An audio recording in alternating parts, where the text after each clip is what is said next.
yang paling sering nih, yang paling sering terjadi karena kasus paling banyak itu kalau elbow itu tenis elbow itu paling banyak terjadi, ya. Nah, nanti kalau tenis elbow itu dia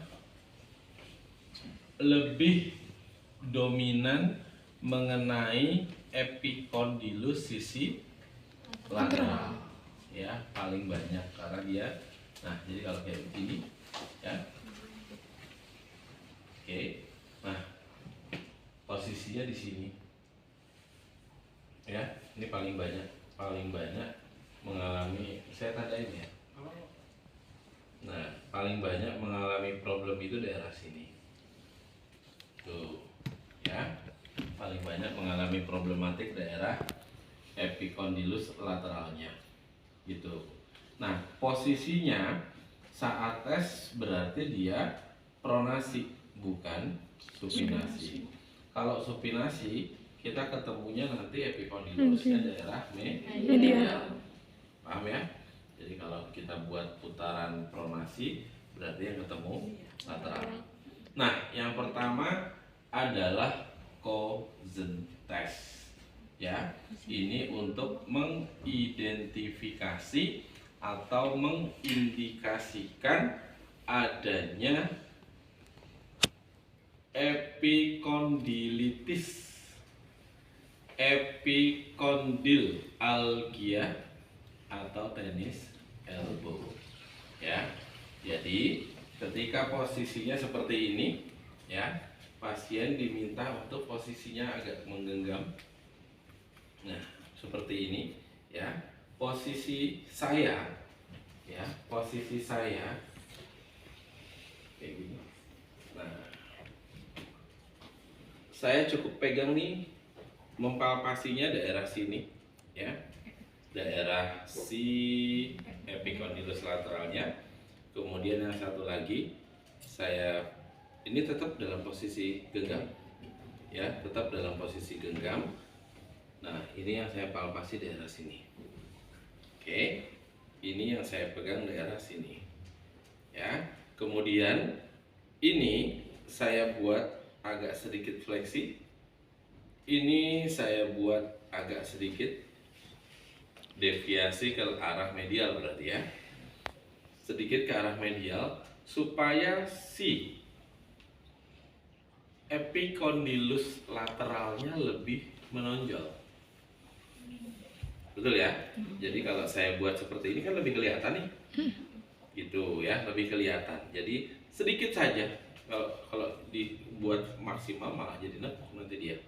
Ya, karena posisi si terapisnya, fisioterapisnya di sini. Jadi posisinya lurus, ekstensi. Kemudian ini saya pegang, ya. Ini diposisikan sedikit fleksi. Ini kita buat seperti ini. Kemudian pasien meminta supaya melawan resisten ini, mengangkat ini ke sana. Oke.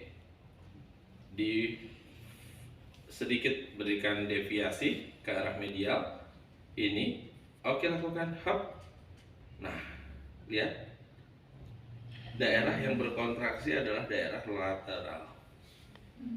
Dan itu makin kelihatan karena agak saya buat sedikit deviasi.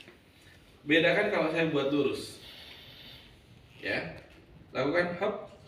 Nah, dia kelihatan tapi tidak sekelihatan ketika saya buat seperti ini, ya. Ketika saya buat seperti ini, ininya pun menonjol sekali, lebih menonjol kelihatannya. Dan ketika hop, lakukan, nah, tuh kontraksinya terlihat sekali. Dan biasanya kalau yang mengalami epicondylitis atau epicondylalgia atau tenis elbow, biasanya kalau udah tes seperti ini, kemudian ini kita pegang seperti ini, palpasi seperti ini, kemudian yuk hop, hop, langsung teriak dia, nyeri. Jadi yang nyeri daerah epicondylus sininya. Itu nyeri itu, ya. Bahkan dulu direktur rumah sakit Hermina Depok yang sempat jadi direktur Hermina Jatinegara, dari sana ditarik ke sini, ya. itu sempat kena tenis elbow, ya, sampai nelpon saya. Begitu saya datang ke ruangannya, udah berantakan. Ternyata gelas cangkir kopinya dia pecah, karena dia begitu mau ngambil minum, tiba-tiba nggak kuat, jatuh, dar, pecah. Telepon saya, suruh ke ruangannya. Lan, bawa ke ruangan saya, coba lihat kondisi saya gitu. Kenapa dok? Loh, ini kok berantakan begini? Saya bilang gitu. Iya, tadi saya ngambil kopi, ternyata ini saya kok lemah gitu. Jadi kalau tenis elbow itu bukan hanya mengalami nyeri pada epicondylusnya, tapi dia bisa mengalami kelemahan pada lengan, otot-otot daerah lengannya, sehingga ketika beraktivitas kemungkinan nanti ada kelemahan, jadi nggak kuat ngangkat nih, ya, ketika dia mengangkat satu beban. Yang paling sering itu apa sih? Gayung ya. Yang paling sering gayung kalau posisinya elbow tuh, kerjanya gayung. Ya, kalau buat mandi. Nah, ini akhirnya jadi kesulitan nih. Banyak pasien-pasien saya yang menderita tenis elbow, ujung-ujungnya mandinya pakai tangan kiri akhirnya, atau pakai shower gitu ya, kayak gitu, karena ininya kalau ditekuk nyeri. Dan apalagi kalau kita tes pakai beban ya, itu susah. Dan ini banyak keluhan pada pasien-pasien itu akhirnya tidak bisa beraktivitas kayak ngangkat gayung, atau buat ngangkat-ngangkat belanjaan, atau yang memang dia mengemudi mobil sendiri. Nah, ini agak susah buat posisi seperti ini, agak nyeri ngilu ya, apalagi kalau dia harus banting putaran gitu ya, mobilnya harus berputar balik arah, nah itu agak nyeri dia seperti itu. Oke, yang pertama tadi Cozen test ya. Nah, yang kedua Mills test. Mills test itu biasanya selalu menyertai tes Cozen. Jadi setelah Cozen biasanya Mills. Ini sebenarnya sama, hampir sama ya, cuman untuk memastikan saja ya.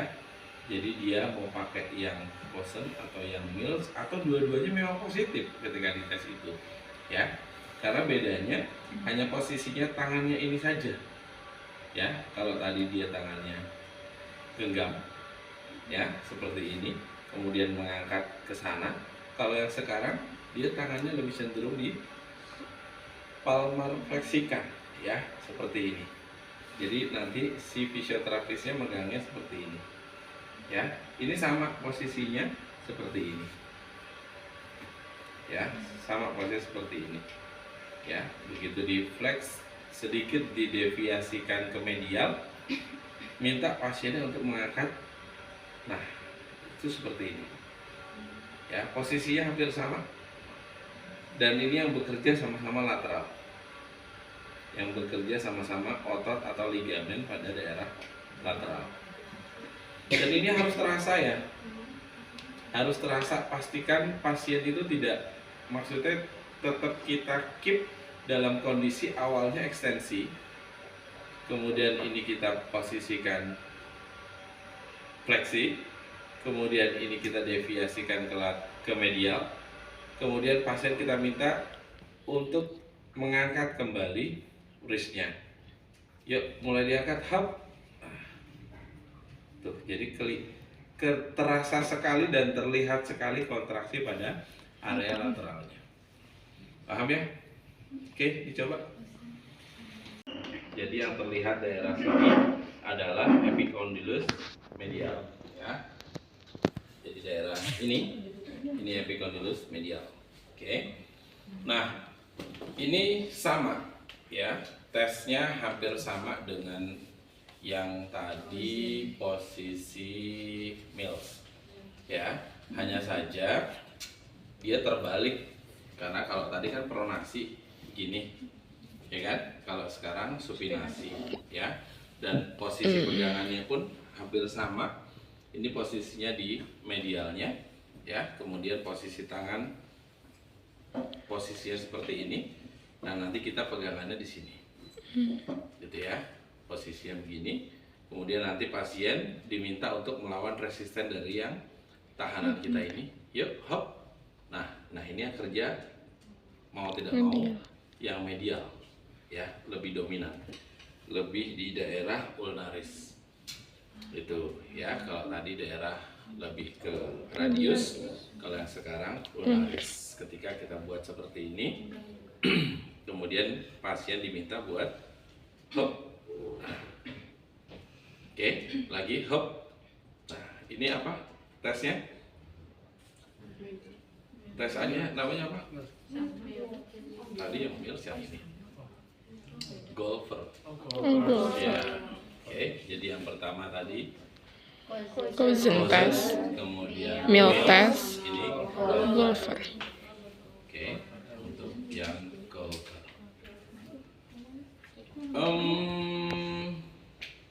Kalau yang terakhir lebih buat neuropati pada kasus kubital, ya. Itu untuk mengetahui dia ada parestesi atau tidak, ada nyeri atau tidak. Dia hanya posisinya sama seperti ini, ya, posisinya sama seperti ini, ya. Kemudian ini, nih kita pegangnya di sini. Ini tetap posisi dalam posisi seperti ini, ya. Nah nanti ini daerah kubital dari tunnel karpalnya, ya, daerah proksimal yang lebih gigi elbow itu nanti dia boleh ditekan atau boleh diketuk, ya, boleh ditekan seperti ini atau diketuk. Nah kalau diketuk biasanya dia kayak teng teng kayak kesemutan, gitu, ya. Itu tinol, ya, tinol test buat lebih mengetahui indikasinya ada gangguan neuropatinya, ya, pada kasus CTS atau cubital tunnel syndrome. Oke, jadi boleh ditekan, boleh diketuk, gitu. Oke, dipraktekin dulu. Abductor pollicis longus dan adductor pollicis brevis, ya. Indikasinya inflamasi pada itu. Jadi posisinya ekstensi, kita cukup sanggah di sini, ya. Ini nggak perlu di kayak kayu, ya. Kemudian ini tinggal di posisi turunkan, ya. Nah dia akan mengalami tarikan. Kalau nyeri, hampir semuanya nyeri, kita yang normal juga nyeri, gitu ya. Cuma kalau nyerinya terlalu berlebihan, kemungkinan ada masalah, ya. Kemungkinan ada inflamasi yang itu mungkin disebabkan karena entrapment, ya, atau impeachment, penyempitan, ya. Penyempitannya bisa di ulnaris atau bisa juga di tunnel, ya, di tunnelnya. Oke. Apa nama tesnya, Pak? Finkelstein test. Oke. Terus yang terakhir Pallen yang tadi. Ya, kalau tes Pallen itu ininya nempel, ya. Kalau nggak bisa, What? Nggak bisa. Kalau nggak bisa dia boleh begini. Boleh begini. Nggak bisa juga, suruh pulang.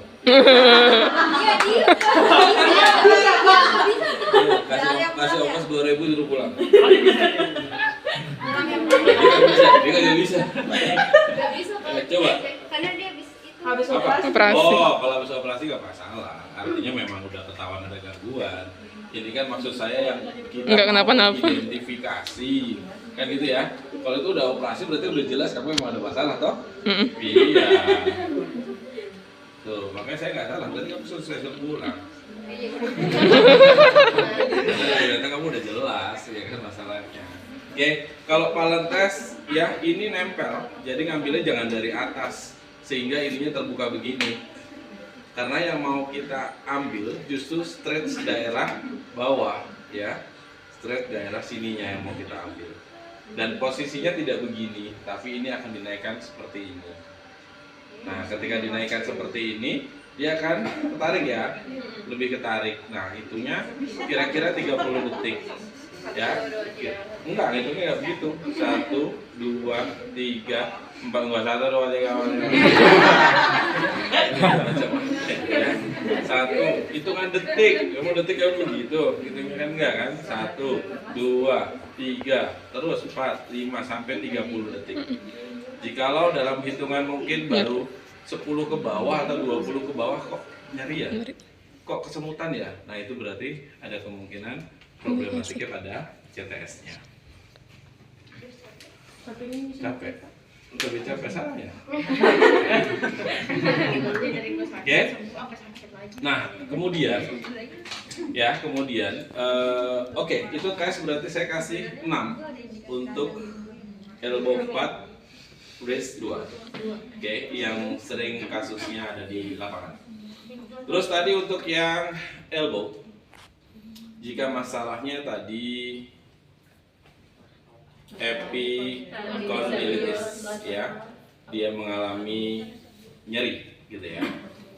Tadi saya bilang berarti seandainya kalian mau ultrasound ya, kalian mau berikan ultrasound, pastikan posisinya tersanggah dengan baik ya. Pasien jangan di ultrasoundnya begini pegel, dikasih 5 menit, 10 menit, 15 menit gantung begini pegel. Jadi posisinya mending dia duduk di kursi, kemudian di atas ini ke tangannya, oke, di atas bed ya, atau mama itu seperti inilah contohnya.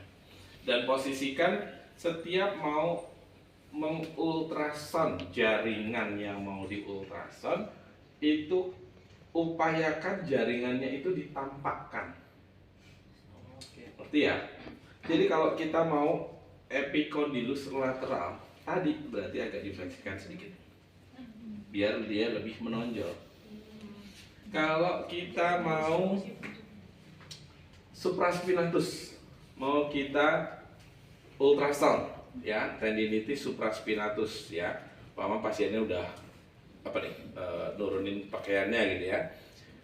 Tidak cukup pasiennya seperti ini ya, tidak cukup pasiennya seperti ini. Supaya nampak kelihatan si M supraspinatusnya bagaimana, posisikan pasien begini ya, kemudian dia disuruh dia akan kebuka ya, posisikan begini, kemudian begini kebuka, baru kalian ultrasound daerah M supraspinatusnya. Kalau begini dia terhimpit ya, terhimpit oleh area aksila. Oh ya, kayak gitu. Sama daerah lutut juga demikian. Mau ultrasound area medial lateral, upayakan lakukan satu gerakan yang bisa membuat area yang mau diultrasound itu lebih terlihat atau lebih keluar, sehingga kita gampang untuk mengultrasoundnya. Gitu ya. Jadi jangan malah makin menghimpit ya, jangan malah makin menghimpit. Lagi menghimpit gini di ultrasound nggak kena nanti. Tapi kalau dia kebuka di ultrasound dia kena area yang mau di ultrasound. Oke. Kemudian tadi kalau mau memberikan satu latihan ya, memberikan satu latihan pada elbow, selalu saya bilang berikan latihan-latihan yang sifatnya kontrak rileks dulu ya. Contoh ini pada ulna berarti ya, ini pada ulna. Jadi kita berikan dulu dia satu model aproksimasi ya. Nah 1, 2 ya, supaya dia mengalami satu kontrak rileks dulu, jadi nggak terlalu nyeri ketika nanti mau kita fleksikan. Tuh, ini saya buat tegang loh ya, bukan ininya yang ditarik-tarik nih, bukan ininya nih satu.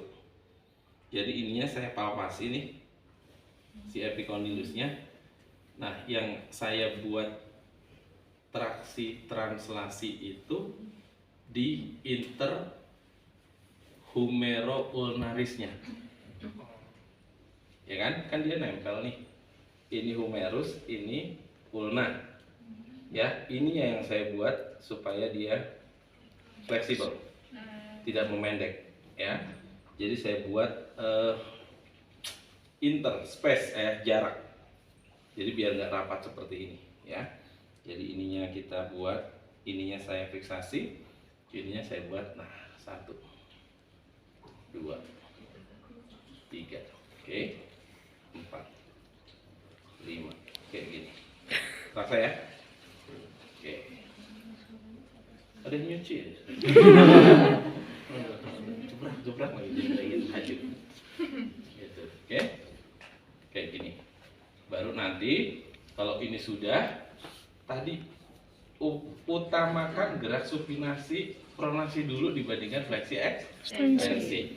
Buat elbow gimana? Tadi lakukan saja, dia suruh tegak badannya. Oke. Terus ini diposisikan seperti ini.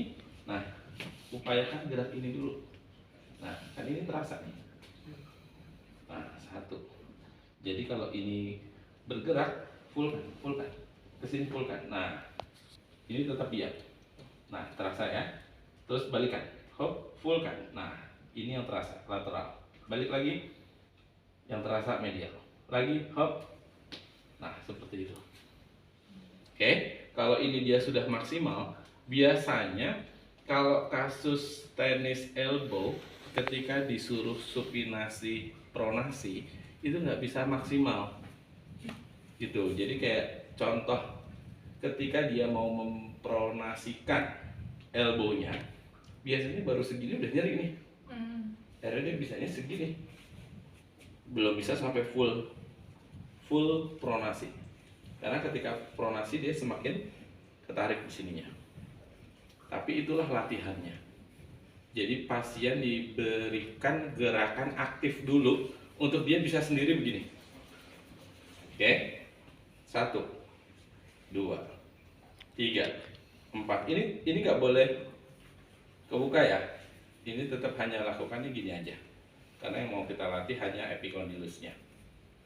Kalau dia udah merasa saya udah bisa full pak, oke, sekarang saya mau kasih tahanan ya. Ini saya ajak kekuatan dia semana, balikin lagi, hop. Nah, lebih terasa lagi, hop. Nah, seperti itu ya. Ini dipegang biar nggak kebuka, iya nggak kebuka. Lagi, hop, buka. Nah, lagi, hop. Ini biasanya kalau yang memang masih akut nyerinya luar biasa. Begitu mengeluarkan ini, begitu dia melawan tahanan atau resisten, pasti kontraksinya akan berlebih ya. Ya nggak? Kalau sama aja kayak kita gini, saya suruh kontraksi, nah kan ini berlebih nih. Ketika dia ngeluarin tenaga, dia akan kontraksi dan itu biasanya menimbulkan satu tarikan sehingga menimbulkan nyeri.